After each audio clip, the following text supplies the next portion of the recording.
France में 1870 के समय की बात है। एक लड़की रोजाली एक बुरे सपने के बाद सुबह उठती है। अपना चेहरा फ्रेश करती है, लेकिन वह चिंता और डर में लगती है। उसके पापा शहान उसका परिचय उसके फ्यूचर हस्बैंड से कराने की तैयारी कर रहे थे। रोजाली बहुत नर्वस थी और वर्जिन मैरी से प्रार्थना कर रही थी कि वह आदमी उसे प्यार कर ले। रोजाली का दिल टूट गया जब उसे अपने घर से दूर ले जाया गया। शहान ने अपनी बेटी को प्रोत्साहित करने की कोशिश की कि उसके उम्र की हर लड़की को शादी करनी होती है। एबल ड्यूक, जो रोजाली का होने वाला पति था, क्रॉनिक बैक पेन से पीड़ित था। अपने मंगेतर से मिलने से पहले रोजाली ने अपने चेहरे पर एक मोटा पाउडर का लेयर लगाया। शहान ने एबल को बताया कि उसकी बेटी बुद्धिमान और प्रतिभाशाली है, पर एबल को सिर्फ उसके दहेज का पैसा चाहिए था। एबल को शिकार का शौक था, जो रोजाली को बहुत डरा रहा था। जब एबल उससे बात कर रहा था, रोजाली ने एक शब्द भी नहीं कहा। जब एबल ने उसे अपने घर आने का निमंत्रण दिया तो रोजाली ने काफी देर तक झिझक दिखाई। रोजाली को लगा जैसे वह इस जगह में एक अजनबी है। एबल को लगा कि रोजाली कुछ छुपा रही है। सिर्फ तब रोजाली ने थोड़ा खुलकर बात की जब एबल ने उसके खुद के सिले हुए ड्रेस की तारीफ की। शायद उन दोनों के बीच सब ठीक हो सकता था। अचानक रोजाली ने घोषणा की कि वह बिना बच्चों के शादी नहीं करेगी। उस रात रोजाली अपने नए माहौल में सो नहीं पाई और प्रार्थना की कि एबल उसे अपनी पत्नी के रूप में स्वीकार कर ले। शहान भी नहीं सो पाया, क्योंकि उसे डर था कि एबल रोजाली का राज जल्दी जान जाएगा और शादी तोड़ देगा। अगले दिन एबल ने गांव के मुखिया बैरेल सोलन से मुलाकात की। एबल एक कैफे चलाता था जो अच्छा नहीं चल रहा था और वह कर्ज में डूबा हुआ था। दहेज का पैसा भी उसके लिए काफी नहीं था। आज शादी का दिन था। रोजाली और एबल ने पादरी के सामने वचनों का आदान प्रदान किया। रोजाली को यकीन नहीं हो रहा था कि वह अब एक शादीशुदा औरत है। उसने हमेशा एक बड़े और प्यारे परिवार का सपना देखा था, लेकिन उसके पापा जल्दी घर लौट रहे थे, जो रोजाली के लिए एक दिल तोड़ने वाला पल बन गया। शाम तक रोजाली को डर था कि उसका पति उसे अस्वीकार न कर दे। शहान ने उससे उसकी औरत होने की किस्मत स्वीकार करने को कहा और वापस चला गया। उस रात रोजाली ने फिर से एक मोटा पाउडर का लेयर अपने चेहरे पर लगाया ताकि अपना राज छुपा सके, पर एबल ने जल्दी ही देख लिया कि उसकी पत्नी का चेहरा बहुत बालों से भरा हुआ है और कॉस्मेटिक्स से सिर्फ थोड़ा छुपाया जा सकता है। उस पल रोजाली एबल के लिए अप्रिय बन गई। रोजाली ने अपने पति को आश्वस्त करने की कोशिश की, लेकिन एबल ने गुस्से में उसे दूर रहने को कहा और कमरे से चला गया। रोजाली पूरी रात रोती रही। उसका पूरा शरीर बालों से ढका हुआ था और वह कुछ नहीं कर सकती थी। बाद में रोजाली ने अपने पति को बताया कि उसके पापा ने उसकी शादी के लिए 15,000 फ्रैंक जमा किए थे। जब रोजाली छोटी थी तब उन्होंने हर डॉक्टर से परामर्श किया, लेकिन उसके जन्मजात समस्या का कोई इलाज नहीं था। एबल इस बात को स्वीकार नहीं कर पाया और रोजाली को वापस भेजने का प्लान बनाया। रोजाली ने अपने पति के कैफे के नियमित ग्राहकों पियरे और पॉल को कॉफी ऑफर करके अपनी विनम्रता दिखाई। रोजाली का एक आकर्षक व्यक्तित्व था और उसने अपने दोषों को स्वीकार कर लिया था, लेकिन एबल उसे अपनी पत्नी के रूप में कभी स्वीकार नहीं कर सका। एक दिन एबल ने रोजाली की कढ़ाई और चित्रकारी देखी जो बेडरूम में रखी थी। रोजाली सच में प्रतिभाशाली और पढ़ी लिखी थी। अगली सुबह पॉल एबल के पास रोजाली का रुमाल लेकर आया जो उसे ब्रिज के पास रोड पर मिला था। एबल ने अपनी पत्नी को ढूंढ निकाला। मेकअप के बिना रोजाली को देखकर एबल ने अपनी नफरत को काबू में रखा। रास्ते में रोजाली ने अपना चेहरा ढक लिया। उस शाम सोने से पहले रोजाली ने अपनी दाढ़ी शेव की जैसे वह हमेशा करती थी। वह घर पर इंतजार कर रही थी और उसका पति एक वेश्यालय में समय बिता रहा था। एक तरह से दोनों ही परेशान थे। एक दिन रोजाली ने एबल और बैरोलिन के बीच एक बातचीत सुनी, जिसमें बैरोलिन ने एबल को कैफे बेचने का सुझाव दिया ताकि एबल कुछ मुनाफा कमा सके। बाद में रोजाली ने पियरे से बात की, जो एक मिलर और एबल का पुराना दोस्त था। पियरे को लगा कि रोजाली बहुत दयालु और बुद्धिमान है। जाने से पहले पियरे ने कहा कि एबल कितना भाग्यशाली है जो उसे रोजाली जैसी पत्नी मिली है। पियरे की पत्नी थी जीन और उनकी 4 बेटियां थीं, जिनमें से सबसे बड़ी का नाम ऑगस्टीन था। रोजाली को एहसास हुआ कि शायद उसकी विकृति की वजह से वह कभी मातृत्व की खुशी नहीं पा सकेगी। जब पॉल और पियरे कैफे में कार्ड खेल रहे थे, रोजाली ने उनकी टेबल सर्व की और कैजुअली मेंशन किया कि वह एक दाढ़ी वाली औरत है। स्वाभाविक रूप से किसी ने उस पर विश्वास नहीं किया, तो रोजाली ने पॉल के साथ 40 फ्रैंक की शर्त लगाई और कहा कि वह 1 महीने में वापस आए। एबल ने इस बातचीत को देखा और रोजाली से स्पष्टीकरण मांगा। रोजाली ने बताया कि कैफे में कोई ग्राहक नहीं आ रहे हैं और बिजनेस फेल हो रहा है। अगर दाढ़ी वाली औरत की अफवाहें फैलेंगी तो शायद लोग आकर्षित होंगे। एबल कंफ्यूज था कि क्या करे और अपने वेश्यालय के रूटीन में वापस चला गया। वहां एक औरत मिश ने पूछा कि क्या उसकी पत्नी सुंदर है, जिस पर एबल हंसा। डिनर के वक्त दोनों चुप्पी में बैठे। रोजाली ने तब तक अपनी दाढ़ी शेव करने से मना कर दिया जब तक वह शर्त जीत नहीं जाती। एबल उसे देखना भी नहीं चाहता था। रोजाली अपने कमरे में समय बिताती, सिलाई कढ़ाई में व्यस्त रहती। एक दिन एबल ने की होल से झांक कर देखा और डर गया। रोजाली स्टफ्ड डियर बनाने में व्यस्त थी। एबल ने बैरोलिन को वह डियर 100 फ्रैंक में बेचने का ऑफर दिया और अपना कर्ज घटा लिया। बैरोलिन ने रोजाली के बारे में फैली अफवाहों के बारे में पूछा और एबल ने इसे बकवास बताया। जब एबल घर आया तो उसने रोजाली से बात करनी चाहिए, लेकिन रोजाली ने दरवाजा नहीं खोला। जब वह आखिरकार कमरे से बाहर आई तो एबल ने उससे कहा कि वह उसके पिता को सब कुछ बताने वाला है। रोजाली बड़ी हुई दाढ़ी के साथ एबल से विनती कर रही थी कि वह ऐसा न करे। 1 महीने बाद गांव के सभी लोग एबल के कैफे में दाढ़ी वाली औरत को देखने आए। अपनी हिम्मत जुटाकर रोजाली ने अपने आप को सबके सामने प्रकट किया। सभी हैरान थे और सन्नाटा छा गया। सभी इस बात की पुष्टि करना चाहते थे कि दाढ़ी असली है। रोजाली बिल्कुल भी नहीं छुप रही थी। हैरानी की बात यह है कि पॉल ने उससे कहा कि वह सुंदर है। कैफे में ग्राहक भर गए और एबल का बिजनेस फिर से चलने लगा। रोजाली टेबल सर्व करती थी और सबकी पसंदीदा बन गई। जल्दी ही उन्होंने अपना कर्ज चुकता कर दिया। रोजाली कैफे के लिए नए सुधार की योजना बना रही थी, लेकिन एबल अब भी उसकी दाढ़ी से परेशान था। उसे लगता था कि लोग इस चीज से बोर हो जाएंगे। एक पत्रकार खास तौर पर रोजाली की फोटो खींचने और इंटरव्यू लेने के लिए आया।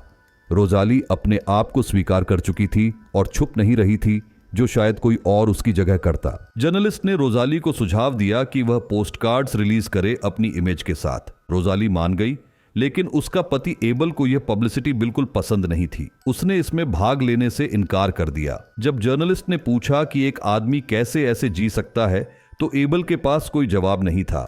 तभी शराबी पियरे कैफे में आया और रोजाली की दाढ़ी को छूने लगा। एबल गुस्से में आ गया और उसे कैफे से निकाल दिया। पियरे ने रोजाली को मॉन्स्टर और मंकी वुमन कहकर अपमानित किया। यह सुनकर रोजाली को बहुत दुख हुआ। एबल ने गुस्से में पियरे को सबक सिखाया। एबल अभी भी गंभीर पीठ दर्द से पीड़ित था। रोजाली ने उसकी मदद करने की पूरी कोशिश की, लेकिन एबल के लिए अपनी पत्नी की शारीरिक विचित्रता को स्वीकार करना मुश्किल था। उसने रोजाली से अनुरोध किया कि वह अपनी दाढ़ी शेव कर ले। रोजाली जंगल गई और औषधीय जड़ी बूटियां इकट्ठा की। उसे पुरुषों के ध्यान की कमी महसूस होती थी और वह इसे किसी भी तरह पूरा करने की कोशिश करती थी। जब पियरे होश में आकर गांव में रोजाली से मिला तो उसे पता नहीं था कि कैसे व्यवहार करे। रोजाली अपने पति को एक औरत की तरह देखने के लिए मनाने की पूरी कोशिश करती थी, जो एबल को विरोधाभासी भावनाओं में डाल देता था। रोजाली ने औषधीय जड़ी बूटियों से एक मरहम बनाया और एबल के पीठ दर्द के लिए लगाया। एबल ने इस पर कोई आपत्ति नहीं जताई। बैरोलिन को यह पसंद नहीं था कि कैफे अब काफी लाभ कमा रहा था, क्योंकि इसका मतलब था कि वह एबल को शर्तें नहीं बता सकता था। जर्नलिस्ट ने रोजाली की तस्वीरें लेना जारी रखा, जो एक अनोखी महिला के रूप में प्रसिद्ध हो रही थी। जर्नलिस्ट ने रोजाली को सुझाव दिया कि वह इस दूर दराज क्षेत्र में न रुके, क्योंकि लोग उसे पूरी दुनिया में देखना चाहेंगे। एबल ने वेश्यालय जाना कम कर दिया था और मिश को अब चिंता होने लगी थी, पर इस बार एबल वहां कुछ करने के बजाय वापस आ गया। घर आकर उसने रोजाली को जीन और उसकी बेटी ऑन्गस्टीन के साथ कार्ड्स खेलते देखा। वे हंसते और आनंद लेते दिख रहे थे। एबल हैरान था कि रोजाली ने यह उम्मीद नहीं की थी कि वह इतनी जल्दी लौटेगा। रोजाली ने कहा कि खेल खत्म कर लेते हैं और एबल ने मान लिया। खेल के बाद एबल ने बर्तन साफ करने में रोजाली की मदद की। एबल अब उसे पहले जैसा घृणा महसूस नहीं करता था, लेकिन एक निश्चित रेखा पार करने में अभी भी हिचकिचाहट थी। रोजाली ने निर्णय लिया कि वह खुद पहला कदम उठाएगी, पर उनका रिश्ता अभी भी एक सामान्य पति पत्नी जैसा नहीं था। बैरोलिन नहीं चाहते थे कि ऑगस्टीन रोजाली के साथ ज्यादा समय बिताए, पर ऑगस्टीन गांव के मुखिया की राय की परवाह नहीं करती थी। उसने रोजाली में एक अच्छा दोस्त पाया। रोजाली एक बच्चा चाहती थी, लेकिन एबल अभी भी उससे शारीरिक संबंध बनाने के लिए तैयार नहीं था। रोजाली के पोस्टकार्ड्स बहुत लोकप्रिय हो गए। पॉल अक्सर कैफे सिर्फ रोजाली को देखने आता था। एक दिन मिश भी रोजाली को व्यक्तिगत रूप से मिलने आई। मिश ने नोटिस किया कि रोजाली कितनी जीवन से भरी हुई थी। शाम को जब ज्यादातर ग्राहक जा चुके थे, मिश रोजाली के पास आई और अद्भुत दिन के लिए उसका शुक्रिया अदा किया। रोजाली को समझ आया कि मिश वही औरत थी जो एबल की नियमित विजिट्स की वजह थी। उसी शाम एबल ने रोजाली से कहा कि उसे टूर पर जाने के लिए मान जाना चाहिए। उसका यह कहना स्पष्ट था कि वह रोजाली को यहां नहीं रखना चाहता।